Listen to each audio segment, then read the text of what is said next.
नमस्कार विद्यार्थियों, मैं शोभित सर आज आपके सामने एक नया विषय लेकर के आया हूं कि सिविल सर्विसेज में कौन सा वैकल्पिक विषय चुने। बहुत सारे विद्यार्थियों के मन में इस प्रश्न को लेकर के बहुत सारे भ्रम की स्थिति बनी हुई है कि वो जब सिविल सर्विसेज में अपीयर होने जाते हैं तो उसमें वो कौन सा वैकल्पिक विषय, कौन सा ऑप्शनल चुने। कुछ छात्र कहते हैं कि हिंदी साहित्य ले लिया जाए, कुछ छात्र कहते हैं कि दर्शन शास्त्र में अच्छे नंबर आ रहे हैं उसको चुन लिया जाए, कुछ छात्र कहते हैं कि मैथिली साहित्य अच्छा है। तो इन सारे मुद्दों पर मैंने जो निष्कर्ष निकाला, इन सारे चीजों को जो समझा, उसके आधार पर आज आपसे कुछ बात कहना चाहता हूं। मैं आपसे यह कहना चाहूंगा कि आप सिविल सर्विसेज के लिए जब भी कोई ऑप्शनल चुने, कोई भी वैकल्पिक विषय चुने, तो सिर्फ इस आधार पर मत चुने कि उस टॉपर व्यक्ति ने उस विषय को चूज किया था। जैसे हर एक साल सिविल सर्विसेज के रिजल्ट आते हैं, उसमें कभी किसी विषय के साथ कोई टॉपर बनता है, अगले साल किसी और विषय के साथ कोई टॉपर बनता है। तो उसी क्रम में हम अपनी सोच बदलते रहते हैं। उस टॉपर ने कोई दूसरा विषय लिया, उससे उसने टॉप किया, यह आवश्यक नहीं है कि हम भी उसी विषय को लेकर के टॉप कर जाएं, क्योंकि उस विषय को समझने की, लिखने की, उसके पढ़ने की, उससे रिलेटेड जो मटेरियल की व्यवस्था है उस व्यक्ति के लिए कितनी सुलभ थी। आपके लिए ये सारे फैक्टर इंपॉर्टेंट हैं या नहीं, इन सारी चीजों को देखकर ही आप किसी भी वैकल्पिक विषय का चुनाव करेंगे। जैसे जब भी हम ग्रेजुएट होते हैं, स्नातक होते हैं, तो अमूमन हमसे एक्सपेक्ट ये किया जाता है, अपेक्षा ये किया जाता है कि हमने स्नातक में जो विषय पढ़ा हो, जैसे आपने हिस्ट्री ऑनर्स किया हो, किसी बच्चे ने हिंदी ऑनर्स किया हो, किसी बच्चे ने मैथ ऑनर्स किया हो, क्योंकि सबका बैकग्राउंड अलग अलग होता है। जो आईआईटीएन होते हैं वो ज्यादातर साइंटिफिक सब्जेक्ट रखते हैं, जैसे मैथ, फिजिक्स, केमिस्ट्री, XYZ जितने भी साइंटिफिक सब्जेक्ट हैं। अभी बिहार पब्लिक सर्विस कमीशन का रिजल्ट आया, उसमें हमने देखा कि लगभग शुरुआत के जो 10 टॉपर हैं उन्होंने ज्यादातर साइंस के सब्जेक्ट, फिजिक्स, केमिस्ट्री, मैथ, इन सारे विषयों को उन्होंने ऑप्शनल के रूप में रखा था। तो उनकी बैकग्राउंड, उनकी पृष्ठभूमि जैसा है, उन्होंने वैसा विषय रखा और उसमें उन्होंने वैसा परफॉर्मेंस किया। लेकिन यदि उसी अनुसार हम अपना वैकल्पिक विषय चुनते हैं उनको देख करके, तो फिर हम वैसा प्रदर्शन उस वैकल्पिक विषय में नहीं कर पाएंगे। तो इस बात को हमेशा ध्यान रखें कि वैकल्पिक विषय को चुनने के लिए कुछ इंपॉर्टेंट बातें जो मैं आपके साथ शेयर करने जा रहा हूं उसको हमेशा ध्यान में रखें।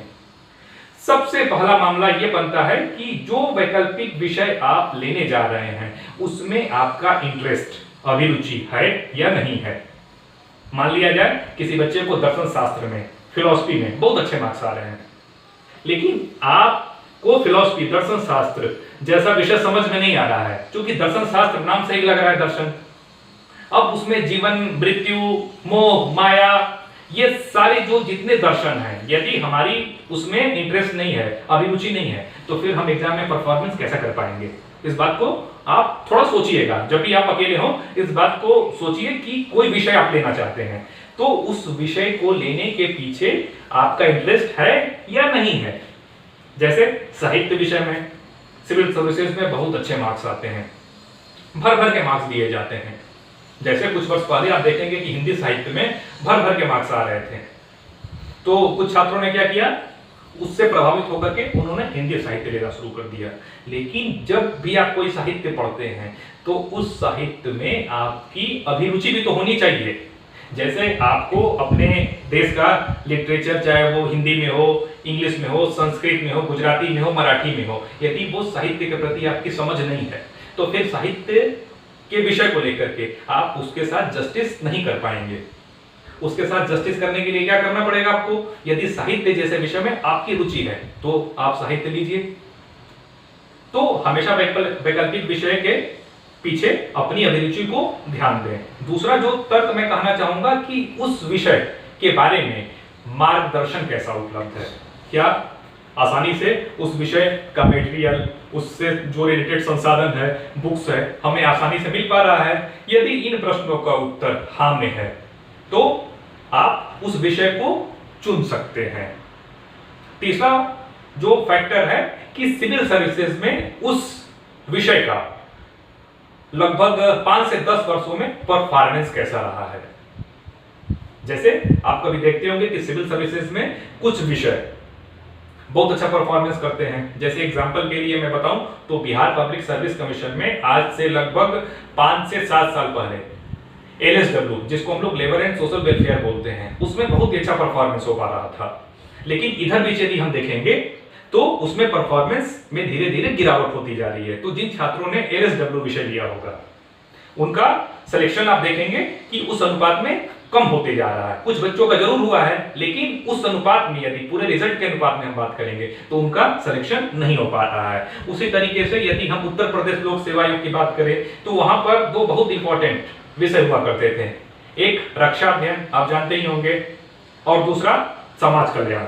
उसको छात्र ले लेकर के बहुत भर भर के नंबर ले आए और उन्होंने इतने अच्छे रैंक पाए जिसकी वजह से आज वो यूपी में SDM डिप्टी SP की कुर्सी पर बैठे हुए हैं।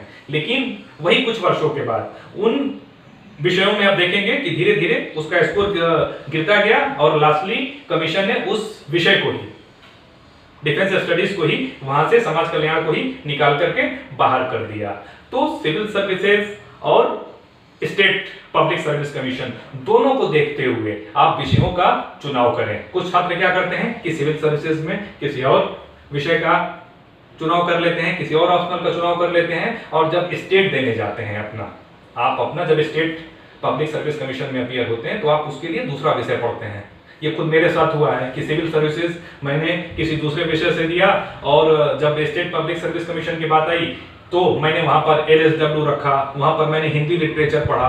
तो एक एक करके बहुत सारे विषय छात्र पढ़ लेते हैं जिसकी उसकी कोई जरूरत नहीं होती। तो इस बात को आप ध्यान रखें कि आप उसी विषयों का चुनाव करें जिसमें आपकी अभिरुचि हो, जिसमें मार्गदर्शन आसानी से उपलब्ध हो, जिसमें मटेरियल आसानी से उपलब्ध हो और सिविल सर्विसेज में उसका परफॉर्मेंस भी उसी अनुरूप हो। और सबसे इंपॉर्टेंट बात है कि आप उस विषय को एक डिसाइडेड टाइम में पढ़ सकें। कुछ विषय लोक सेवा आयोग में काफी लंबे होते हैं जिनको पढ़ने के लिए आपको लगभग 6 महीने से लेकर के वर्ष भर की जरूरत होगी। वहीं कुछ विषय ऐसे होते हैं जिन्हें आप 3 से 4 महीने में खत्म कर सकते हैं। लेकिन इस बात का ध्यान रखें कि उस विषय का चुनाव केवल इस आधार पर मत करें कि वो विषय छोटा है, उसका सिलेबस छोटा है, आप आराम से 3 महीने में कर लेंगे। जब तक आपकी अभिरुचि उसमें नहीं होगी आप उस विषय के साथ न्याय नहीं कर पाएंगे।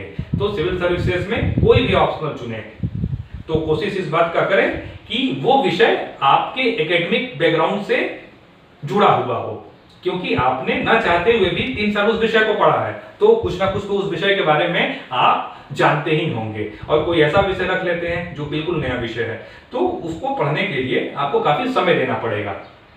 लेकिन कुछ छात्र ऐसे देखे गए हैं जिन्होंने सिविल सर्विसेज में बिल्कुल नया विषय लिया, उससे उन्होंने अच्छे मार्क्स प्राप्त किए और उससे उन्होंने अपने ड्रीम को पूरा किया। तो इन सारे तथ्यों को देखते हुए ही आप ऑप्शनल का चुनाव करें। अगले वीडियो में फिर हम नए टॉपिक के साथ उपस्थित होंगे। जय हिंद, जय भारत।